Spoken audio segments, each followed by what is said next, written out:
Hello there, Eagles fans, and welcome back to our Eagles Therapy Podcast. My name is Basil, And I am Baz the father. and we are here recording Friday, September 22nd, 2023, the day after the beginning of the third week of the NFL season. New York Giants versus the Niners. They played last night, Thursday night, and we're here celebrating a little bit of a mini bye week. Dad, go ahead and tell me about that. Yeah, we've been off now. It'll be 10 days when we play Monday night. So luckily, it's coming out to a good time for our players to kind of work on some plays and also to get healthy. We had some guys banged up, concussions, couple concussions, which, I don't know how severe, hopefully not. But Yeah. we did have some guys banged up early, and we really, really are going to need those players this week, I believe. It's Blankenship and Bradbury both hurt, one with a concussion, one with a rib or a kick in the side or something, but hopefully it's okay. And they still, like I say, the injury report, the official injury report doesn't come out for 2 days. Yes. So we'll see what happens there. But yeah. I agree with you. I will say it's nice. This is the only good thing. We talked last week about how we don't like the Thursday night football games, just because it's more stressful, short week, all that sort of stuff. Sunday to Thursday is only 4 days, really three kind of, just so much happens in that time. But the good part of it is you get that, Monday night game next, and now you get a 10-day break. You get to get healthy, you get to get, stress-free, a little bit more calm, everything like that. So that is the nice thing about the mini bye week. Today we're going to be jumping into the Eagles versus the Buccaneers pregame. We're going to talk about that a little bit, cover some injuries, some of the other roster moves that happened, some Philly sports stuff, and then we'll, of course, be doing our all-pro legend segment towards the end.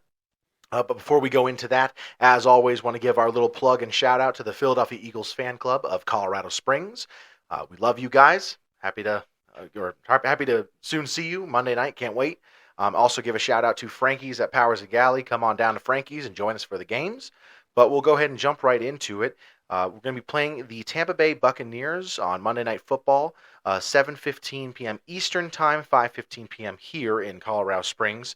I'll hand it over to my dad for a little weather watch. Yeah, so just so you know, that's about an hour earlier than they normally get the game on, because there's another doubleheader, which another thing I hate, because you can't watch both games, right? Yeah. I mean, give me all the Monday nights I can, but okay. So the temperatures are going to be in the mid 80s. It's going to be real humid. It's Florida, so obviously that's not good. There is a chance of rain. I think a 47% chance of thunderstorms, and humidity is going to be about 67%. But the good thing is there's going to be light winds, maybe 5 to 10. It's typical Tampa Bay late summer, early fall weather. So hopefully it's nice. The sun will be going down at 7:23, so right around kickoff time. So it's going to be all unnatural light, not the the sun's not going to play a figure in that. So, but it's gonna. Hopefully it's this was actually taken yesterday, so hopefully the weather will change and the thunderstorms go away. So that would be phenomenal. I don't want to play in rain ever again. No. After week one. But good, yeah. It sounds like that'll be nice to have the sun setting. That way, the sun's not in anyone's eyes or anything like that. I kind of enjoy the natural lit games a little bit more. But moving on to the all-time series record against the Bucs, the Buccaneers have a lead on us 11-10, including the playoffs. So all time we've played 21 times. The Buccaneers lead 11-10. In the playoffs, the Tampa Bay Buccaneers lead us 3-2. So they got the upper edge on us on both parts of the all-time series record. In the last 25 years, we've played 15 times. The Buccaneers lead that again 8-7. And right now, Tampa Bay is on a 4-game consecutive winning streak. That goes all the way back to 2015. We lost 2015, 2018, and then twice in 2021, once in the playoffs. Okay, so that did count playoff game. Correct, okay. Yeah, that's included. So that gives me another reason to hate Tampa Bay, right? So here they were awful when they first came out in the 70s, mid-70s, 76. And then we played them in the playoffs, I believe, in 79, and we lost to them, which 13-10, back when the NFL was scoring, a high score was 12 points. So anyway, luckily that's gone. But I'm a little surprised at that record all time. It's funny. It's something we always keep track of and something we always like to drop on people when we're talking about different games, to where we just passed the Giants a couple of years ago to take the all-time win record, and we're working on the Commanders now, so hopefully we can get them.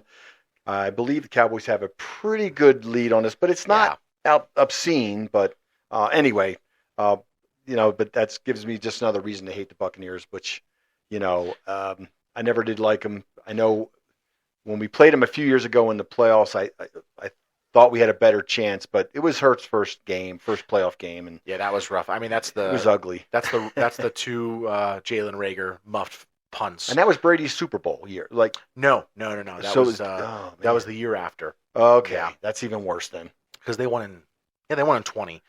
So then 21 we played. we played. Yeah, they them. should no business being in the playoffs that year. Yeah, well, that's unfortunate because, of course, Tampa Bay was Tom Brady's last playoff win was, of course, against us, which is yay. Yeah.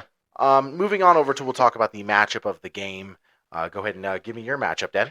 Well, in this game, I believe it's going to be our running game against their stout defensive line. From what I've heard, they've only given up like 50 yards rushing per game so far, or something like that. It was something I heard today. Okay. Not many yards. They've been pretty strong. They got Vitae, but I forget his name. Vitae. He's amazing. Huge. So hopefully we can push him out of the way and run the ball like we did last week. It's kind of funny how our season has gone so far with, last week we became that running team that we were last year. Yes. And then fed off the pass from there. But that's the thing I'm going to be looking for. Obviously, there's a lot of different pieces to the game, but we'll see if we can come out running the ball. Hopefully Gainwell's out there to obviously Swift's our number one now. I mean, yeah, he was amazing, but we still want to develop Gainwell. He's only in his third year, right? Correct. Yes, the third year. Third year. So you don't want to throw him away to the sidelines just because he had one. We have another running back, and we want to get Penny going too. And I know Scott was in a concussion protocol, which I didn't even see, but he was playing great that last week as well. He had some great runs, like you mentioned last week. Yeah. Last pod that he had that huge run in the great right at the end of the first half. Yeah. To get us in the field goal range for Elliott to kick that 85-yarder. All right, 61. But you know what I'm saying. Okay, so yeah, that's what I'm going to be looking. Yeah, and to touch on what you said, right now they are 50. Yeah, they allow 54 yards per game the first two games. That puts them as third in the NFL. The third down percentage as a defense is 44.4, which is 21st in the league. They're tied for eighth best with the least amount of points, 17. So that's eighth best. Passing yards, 248.5. That's not great. That they're in 24th in the league on that one. And then total yards, 331.5, 14th in the league, basically middle of the pack there. So overall total yards, that puts them at 14th in the league. So middle of the pack there, but defense there. Run game stout defense. Very stout. Up to the third. To move to my matchup of the game, unfortunately, I'm going to be repeating myself from week one. I believe the biggest matchup of this game is going to be Eagles corners versus the Buccaneers wide receivers. Evans is having again, an unbelievable season.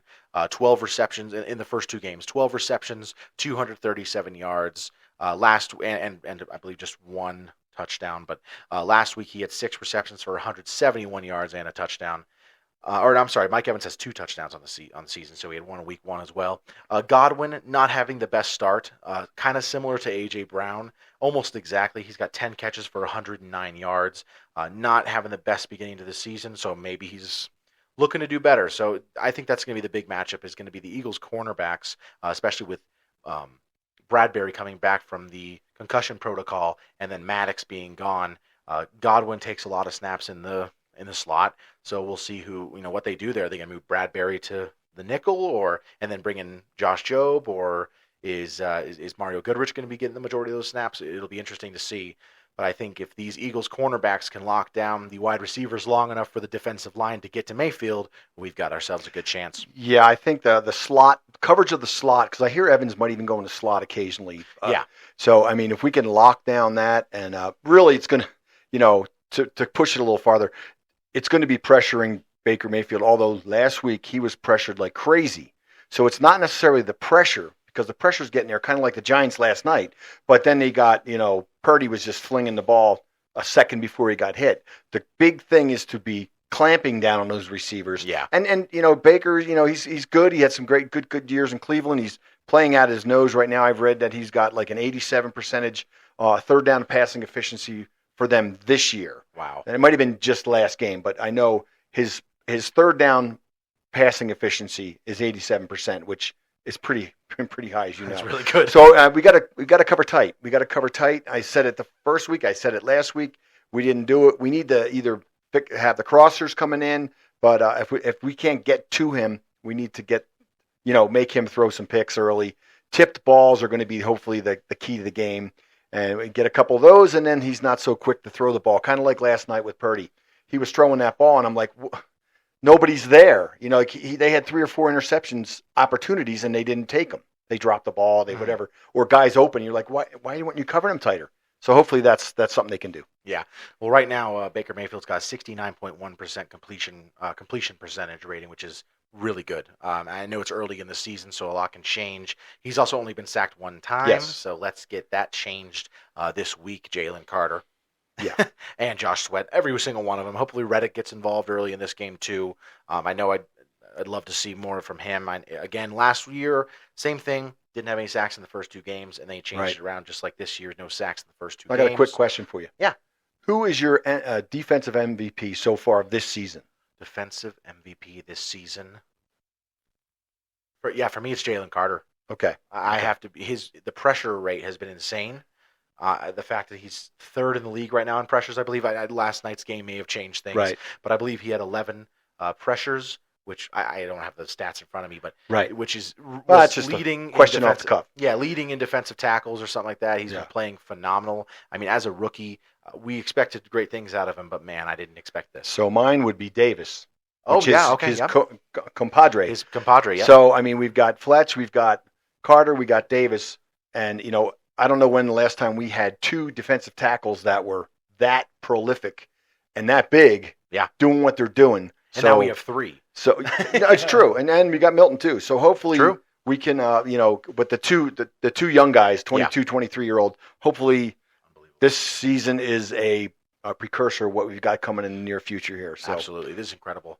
I mean, the progress that Jordan Davis has shown this offseason. I know a lot of people have been talking about it, saying like generational, and I'm like, all right, well, I don't want to say that word, but it's incredible. It's phenomenal because last year, tad bit disappointed. Everyone thought they expected more. Yeah. I think some people got a little bit too kind of had their expectations a little bit too high, especially for a guy who was 330 pounds. Right. Not just that, and the amount of plays he played in college, that was the big thing. Yes. Remember, like, he only plays 20% of plays, and you're like, oh, wow, I didn't know that. Yeah, it was like can he play? That's kind of low, but yeah, so far, man, he has been a beast. I mean, you can't deny it.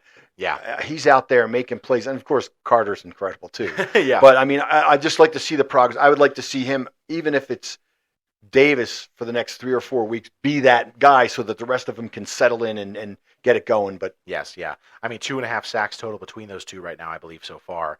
But it just feels like more because they're just constantly in the backfield. When they're not getting sacks, they're getting pressures, blowing up the line, getting hurries, and also Davis, his big sack against the Vikings last week when he just busted through and he ran the offensive line back into Kirk, or Cousins. Yeah, you got it. Just incredible. Yeah, it was really incredible. Definitely. So, yeah, I agree with you. Those are definitely the 2 MVPs so far this year. And then, of course, Slay, you got to give him that pick 6. And Sweat. Sweat's great, too. He came on late last week, so hopefully he's got it going. And we get Hassan up there. Yep. Jumping over to the Eagle that we're most looking forward to watching in this game specifically, who have you chosen for this? I'm going to go with Sweat again.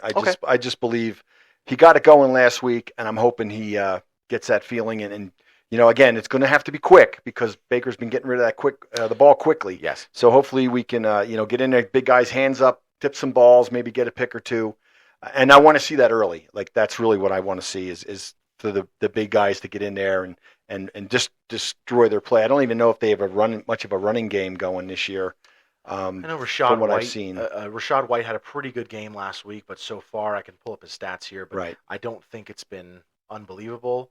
Last week he had, let's see. But we've been stout against that run. In the first 2 weeks. Last week he had 73 yards. So That's the first 2 weeks he had 39 yards and 73 yards. So he's over 100 on the season. That's a good. 1 touchdown. Looks like he's only averaging. Let me see. 3.3 yards a carry, so not killer. But let's knock that down to 2.3. Yeah, definitely. We want to put him in. That's the game. We got to put him in. Unlike last night's game, we got to put him in 3rd and 8, 3rd and 9, 3rd and 10. Yeah.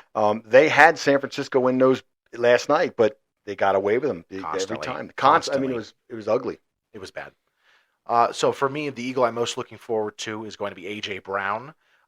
This season, of course, he's only got 11 receptions for 108 yards. Not exactly what he was expecting, and really not exactly what any of us were expecting. Thought we'd see a little bit more from him. 11 catches, that's good. He's getting a little bit involved, but he's only got a 9.8 yards per catch average, 54 yards per game. So I mean, I know the whole offensive passing game hasn't really been there, but you really just expected to see a little bit more from AJ. So I think after those 2 weeks of kind of being sidelined, and of course I know the whole upset thing, which he addressed as being not a big deal and really not an issue at all, which I kind of expected from the get-go. But for the most part, I think after those 2 games of having a rough time, I think he's going to erupt. And I've been right the last 2 choices I've made. Week 1, I said Jalen Carter, and he was amazing. Week 2, who did I say week 2? Swift. Week 2, I said Swift. How could you Week 2, forget I that said one? Swift, 175 yards.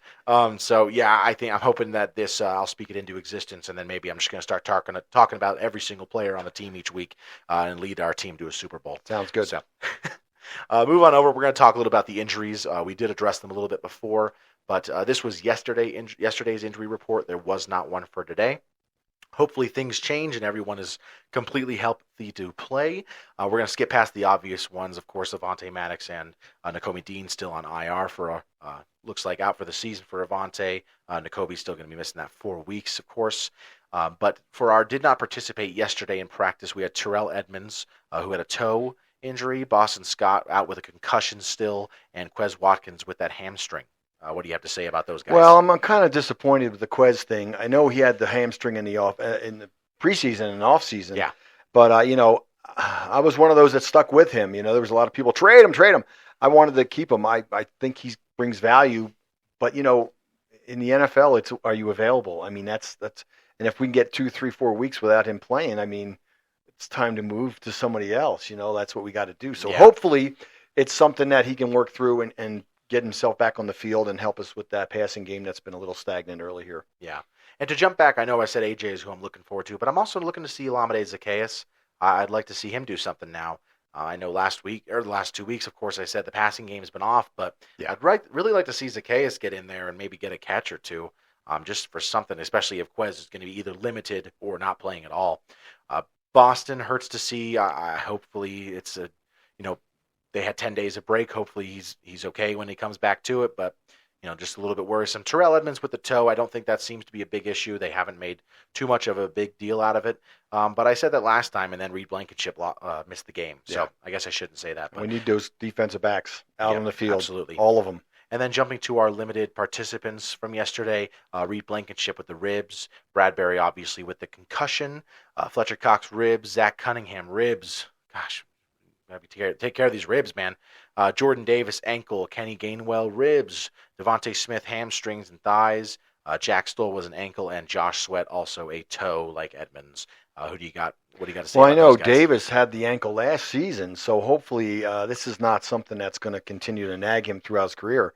He's a big guy. Yep. And you hate to see that early, but you never know. They get rolled up on something like that. It's just a little nag, and of course, a lot of times they use that injury report just to kind of you take a break. Absolutely. Even though we've been off in Thursday's our first practice yesterday. We're just gonna take a break, take it easy. Yeah, I agree. Cox has been sitting out for years now, and they put him on the list just to let him take a break. And absolutely. Same with Brandon. So hopefully, Kelsey. Yeah. I do want to say one thing though. I would like to see Goddard get used early in the game, and not those 3 and over passes. I want to see a 10 and 15 down and. Yeah. Down and out, down and in, and opened up the middle of the field a little bit so that we can start throwing some bombs again. Yeah, absolutely. Love to see Goddard more involved this week as well. But he was knocking players all over yesterday, last That's week. The thing. So. I mean, some of these guys, they just love to block, and they're just good at blocking. Him and Stoll. Oh. I found a video online that was all the pancakes from both the Vikings game and the first game, the Patriots game. Right. All the pancakes that the Eagles players had, an offensive line and everything. It was a lot of fun to watch. And Jack Stoll and Goddard, they were getting in on the party. Yeah. But yeah, I think the Devontae Smith, I believe that's more of a probably let's take it easy. Same with the Jordan Davis. Right. Obviously, Gainwell missed last week. Hopefully, that's the extent of that. Right. Zach Cunningham, you hope that's a relax. And then Reed Blankenship. And again, these guys participated. It was just limited. So I mean, it's just really them just going, like practice, but hey, we're we're not going to make you do the full team drills or anything like that. They Right. probably do individual And drills. they got days to get ready still. Of course, that's the thing. This was yesterday. Right. Yesterday was Thursday. So, I mean, yeah, they have until Monday night. And, of course, I know the final injury report has to be released Saturday. Yes. Or is it? Yeah, I tomorrow. think it's Saturday, 2 days. Or today to those who are watching. But, right. yeah, so I think they still have some time. Hopefully that everything's going to be okay. But moving on, we're going to talk about just some of the roster changes that happened.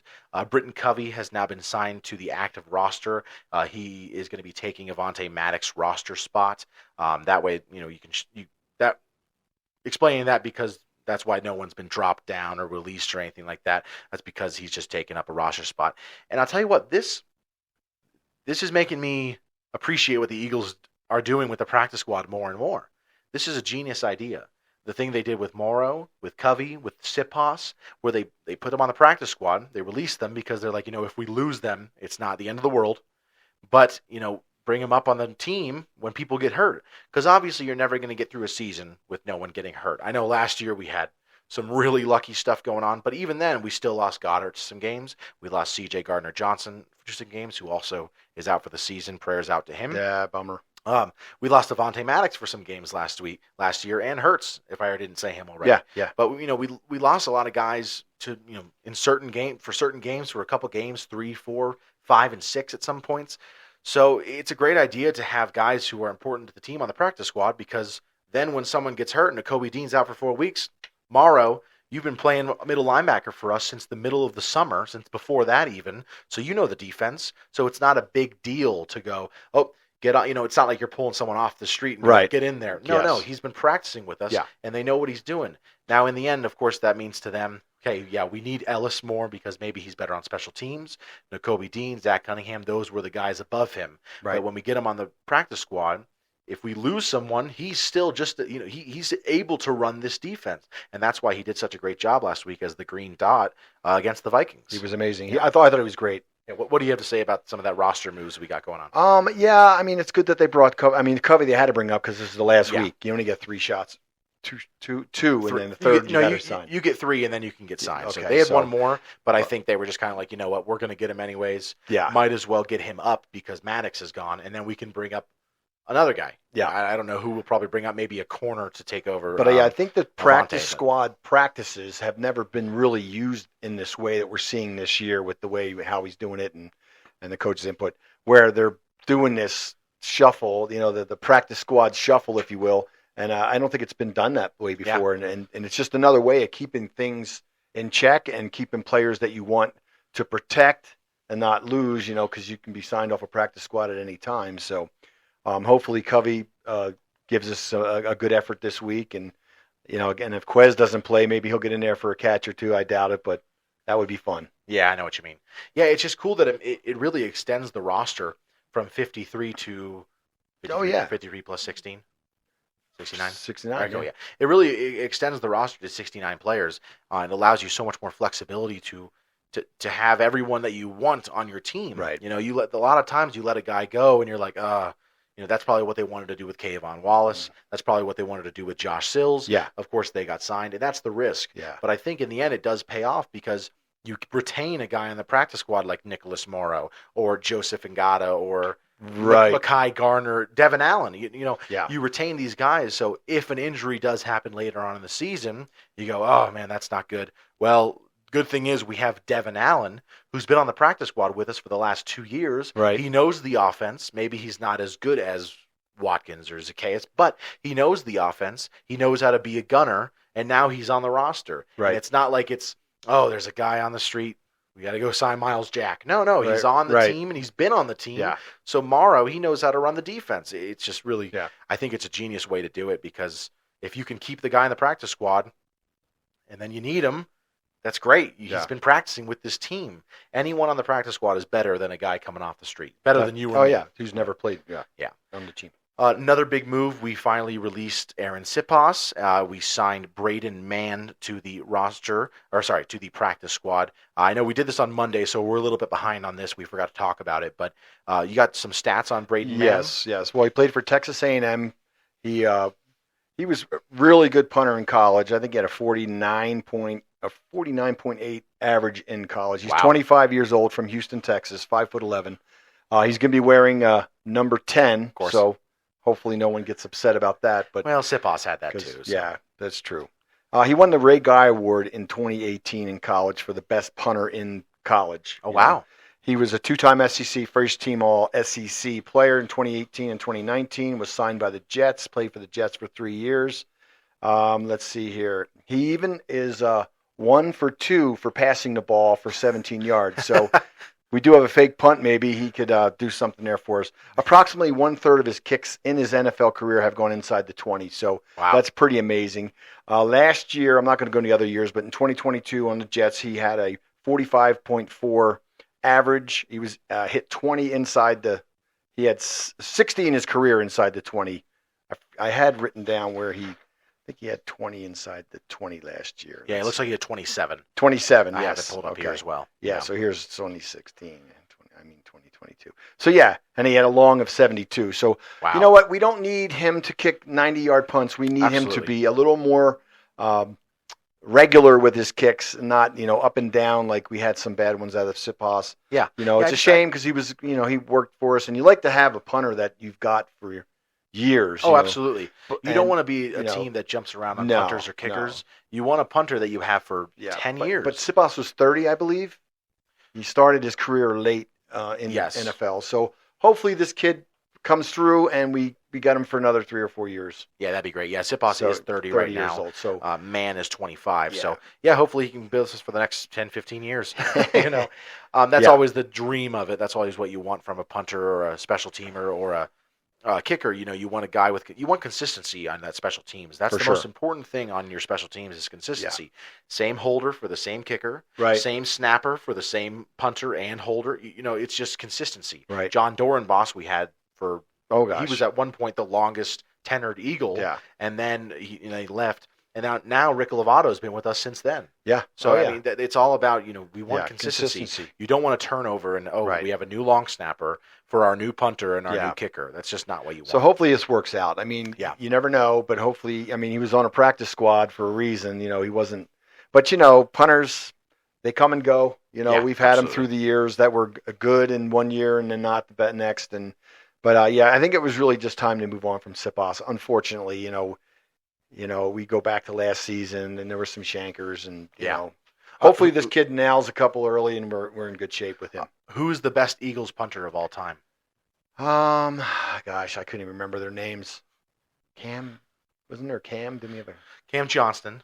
Yeah, he was good. He was on. Well, now he's on the Texans. I mean, it sucks. We should have kept him forever. But Randall Cunningham is probably the best Eagles punter of all time. The 91-yarder. That's insane. Was amazing. That's so incredible.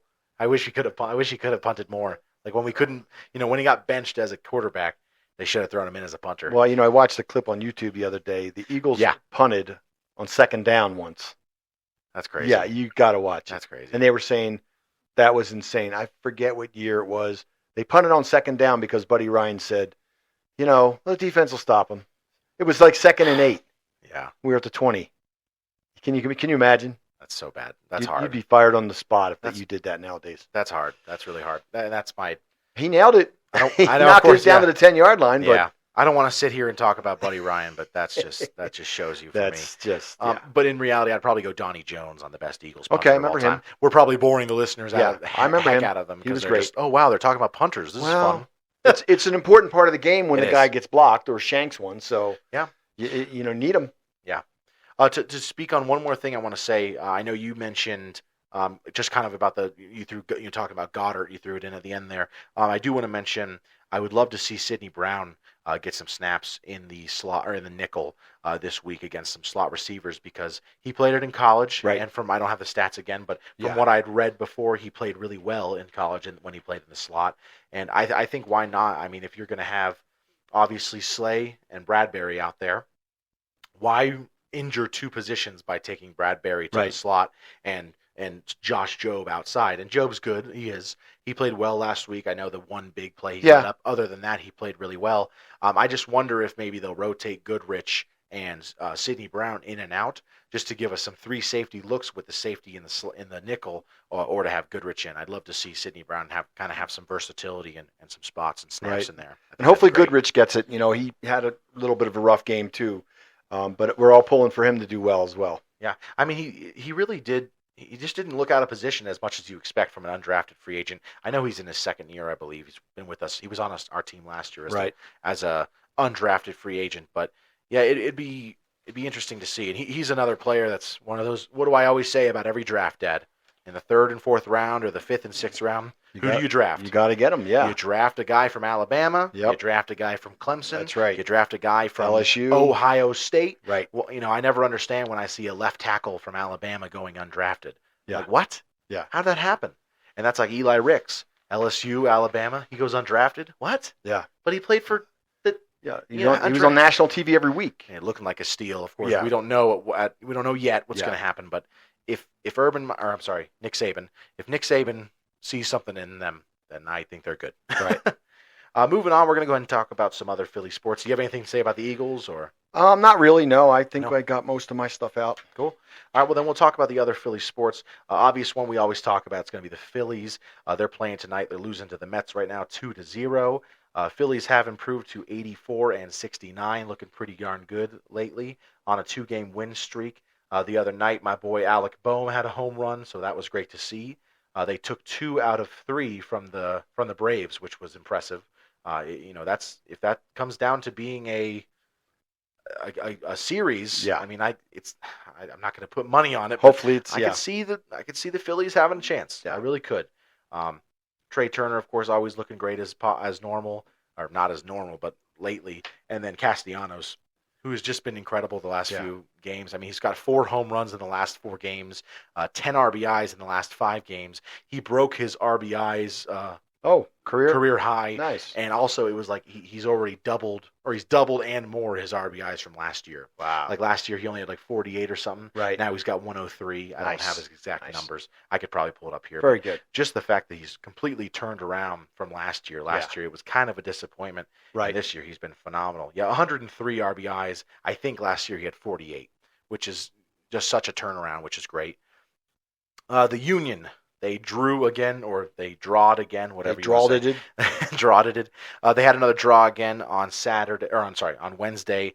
They were trailing 2-0, so kind of a nice comeback for them to on the road too. Yeah, for them to come back. You can't. I know, but for them to come back, that was pretty good. Down 2-0 to tie it 2-2 or to draw 2-2. Daniel Gazdag, he got another penalty kick, which he now has broken the record. For the most consecutive penalty kicks made to begin a career in the MLS. He has 19 consecutive made PK kicks since entering the MLS. Wow. Gazdag's the best. Love that guy. Really cool. We're going to go ahead and move on to our next segment, which is going to be the All-Pro Legend. This is where we each choose a player, one of us chooses a player each week. The other one doesn't know. We talk about when they were drafted, when they played, what their stats were. The other one can All right, guess. get on with it. Let's go. We got it. And then we talk about whether they're a pro, all-pro, or legend. All righty, you ready? I am ready. It's going to be a hard one. Okay. All right. My player was drafted in 1944, round 1, pick 5. Played for the Eagles from 1944 to 1951. He only played for the Philadelphia Eagles. He's a 2-time NFL champion, won both of them with the Eagles, of course, in 48 and 49. 5-time first-team All-Pro, 2-time second-team All-Pro, 4-time NFL rushing yards leader, 4-time NFL rushing touchdowns leader, 1 point the NFL scoring leader, as they used to call it back then. He was in the NFL 1940s All-Decade Team, the NFL 75th Anniversary All-Time Team, the 100th Anniversary All-Time Team. He's in the Eagles Hall of Fame. He's in the Eagles 75th Anniversary Team, and his number is retired by the Philadelphia Eagles. His career stats are 5,860 rushing yards, with an average of 4.4 yards per carry, 69 rushing touchdowns, 2,503 return yards, 5 return touchdowns, and 9 interceptions. Holy moly. Well, I'm going to have to go with Steve Van Buren only because, we've only had so many great running backs. Yes. And that's the only name I could come up with. I couldn't even tell you who was our running back in the 50s or 60s, really. So Yeah, that's actually hard. Well, that's an easy one, Baz. He's definitely an Eagles legend. Legend for sure. He's mentioned in Invincible with. Yes. So if you're mentioned in that movie, you're an Eagles legend. Yeah. So, but I didn't realize it was that long ago, 1951. Yeah, he played from 44 to 1951. So so Vince Papali's dad talked about him. So, gosh, he must have been maybe 10 or 15 when he was watching him play. Yeah. Of course, you couldn't. I don't even know if they watched him on TV back then. It's so funny. You could listen on the radio? You couldn't. Yeah. I'm assuming they had it on. They didn't TV, even know what this guy looked like. Yeah, I doubt it. I mean, yeah, he's probably 5'6" too, right? 180 pounds. See, I have him right here. I can't be that big. He's showing 6 foot, 200 pounds. Okay, wow, kind of a bigger dude. Probably big for those days. The linemen were only 220. Yeah, he was born in Honduras. No way. Yeah, and he died in Lancaster, Pennsylvania. Oh wow. Yep. Wow. Yeah, definitely a legend. Not really a debate there. What year did he die? He died in 60s. 2012. Holy roller! He died when he was 91 years old. Oh my God! He lived to 91. Good for him. Yeah, that is pretty incredible. Holy mackerel! That is really incredible. Jeez. Interesting to think he had 9 interceptions, right? I'm like trying to find his defensive stats. Yeah, that is funny. How many times he played defense? But yeah, his rookie year he had 5 interceptions. Wow. And then throughout his career he ended up with 9, no pick sixes, 34 fumbles. No. 34. Yeah, 34. It just has fumbles. I think that's his running fumbles. Why do they have it there? But then he also had. That's a weird stat. It is really weird. Don't give me that stat. And he also has got 14 fumble recoveries. Okay. No forced fumbles. I don't think the NFL. No. Stat. Yeah, I don't think they did forced. Yeah, I was reading something the other day. You know, the thing that gets me is they didn't keep the sack stat until 1982. Yeah, they go, why not? They didn't even keep a tackle stat. He doesn't have a stat for tackles. It's just, to me, that's. I mean, in the 60s, you had all these great sack artists, and they didn't get credit for any sacks. I know. Anyway, it's off base. But yeah, Steve Van Buren, definitely. Yeah. What number was he? Number 15. So, yeah, 15, if I were to be drafted by the Eagles next season, I wouldn't be able to be my favorite. That's a weird number, isn't it? Yeah. I mean, if I wanted to be a quarterback, I would have been number 15 just to put 10 and 5 together, McNabb and Deshaun. That's true. That's true. That's kind of why I always wanted to do that number. But alas, I was an offensive lineman, so no real connection. But, interesting. Yep. So legend for sure. Definitely. Not even a debate to have, unfortunately. I wanted to choose a legend. We've been, the last few weeks we've been doing pros and all pros, and I'm like, you know what? Let me get a legend. I want to get a legend in there. Yeah. And now we'll go back to the hard stuff where we can debate. Yeah. I would like to get in the 2000s, 2010s, just for you to have a shot at it. And obviously it's going to be, if it's one of these other ones, it's going to be a standout. Yeah. Of course, I don't know any of the linemen from the 1949 team either, so that would be kind of hard. When did Weistert play? He was in the 60s, I believe. So, yeah, he had a later career than I expected. I'm not sure. But I know they talk about him a lot. No. He played in 40. He played with him. Oh wow. He was on the Steagles, the Phil Pitt Steagles in 43. But he played exactly 44 to 51 with Steve Van Buren. They played the exact same years together. So he was the reason he was running all those yards. Is Weistert was blocking for him. It's so funny. I know we can't forget the players in the past, but when you go back that far, it's just like, it's hard. I mean, there's not even any footage of these guys for the most part. Yeah, it's hard. And if it is, it's going real fast. Yeah, and trying to glitchy. Well, he's really quick. No, God, he ran a 4.1. Looks like he's running a 3.0. Just the way the video, it's unfortunate. But I mean, even the Super Bowl, the 60s championship, 1960. You watch the footage and you're like, I mean, just didn't have the art down of the filming the games and shooting the videos and things like that. So, well, of course, we can talk about the worst game in NFL history, the 1980 NFC Championship game, but we don't have to go into that. We'll talk about that another week. It's hard to watch. It's hard to watch. Painful. That is the worst game I've ever seen. For a young man like yourself. Yes, and for you the whole time. I was surprised. I kept pulling it up to you saying, you got to watch it. And then I watched it and my jaw was down to here going, oh my God.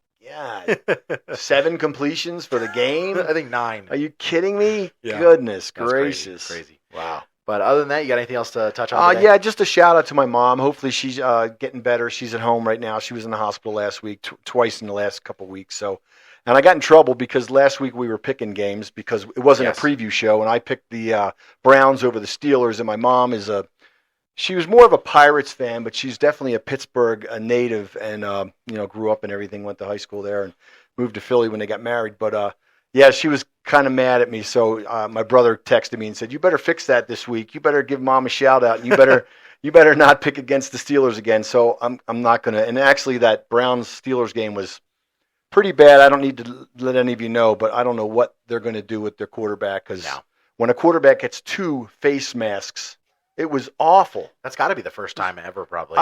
Yeah, it's a record. I mean, it's an NFL record. We could maybe put his glove in the Hall of Fame. It was awful. I was kind of I don't want to say appalled, but I've been watching football a long time. I have never seen a quarterback do it twice. Never. Once I could see frustration, and it wasn't late in the game or anything. No. It wasn't like he just, guys, good luck. It's going to be tough in Cleveland this year. That was bad. Yeah. Definitely. So yeah, I'm done. But yeah, love you, Mima. Hope you're getting better. Hope to see you soon. Okay, you take it easy, all right, and enjoy the show. Other than that, we're going to go ahead and say our goodbyes. You can follow us on Facebook, Instagram, or Twitter or X. You can comment questions below or email us at oureaglestherapy@gmail.com if you want us to talk about anything or you have any questions for us to answer. But other than that, for all of us here at Our Eagles Therapy Podcast, my name is Basil. And I'm Baz the father. And we'll see you next time. Go Birds. Fly, Eagles, fly.